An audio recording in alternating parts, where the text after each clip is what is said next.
Hello everybody, it's me again and Marikit, ang babaeng palaban. Mga kaibigan ko, hinihintay ko pa rin ang aking alagang mga itik sila Berting, Lenda Maria at Sigundina. Wala pa rin sila magpahanggang ngayon mga kaibigan ko.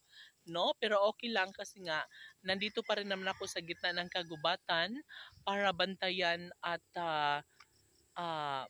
yes, titignan ang ating alagang kambing sa kanyang paghanap buhay. And syempre, kasama ko naman dito mga kaibigan ko si Wayway. Ayun yung kulay puti na gumagalaw. Si Wayway yun. And yes, yung mga alaga nating mga manok mga kaibigan ko ay nandito na rin sila. Ayan oh. Andyan sa may puno ng niyog na natumba na niyog. And ayan, sobra silang naghihintay sa akin dahil gusto na rin nilang mabuksan ang pintuan ng kanilang lansa or kulungan or kanilang tangkal.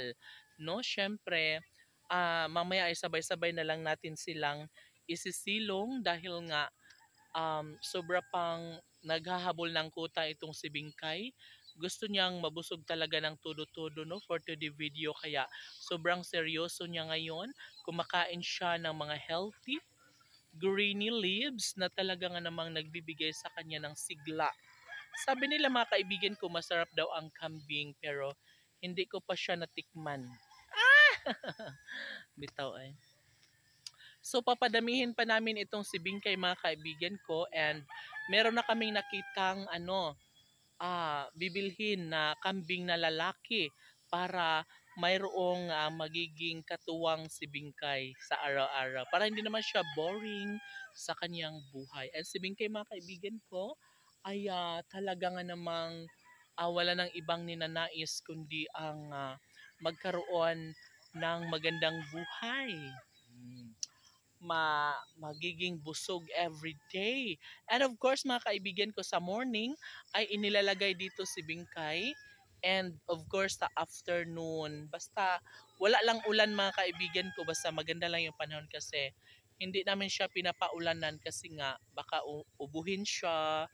Kasi marami nagsasabi na madaling ubuhin at sipunin ang mga kambing, no? Baka lalagnatin ang ating alagang kambing. So kailangan na kapag medyo maulan ay isisilong natin sila sa tangkal. Na kapag mainit naman ay kailangan na isilong din natin kasi baka mahimatay, ma-dehydrate sa sobrang init.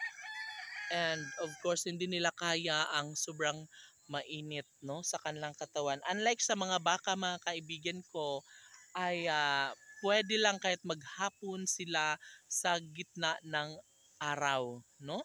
Sa ilalim ng araw, hindi talaga sila natitinag, hindi sila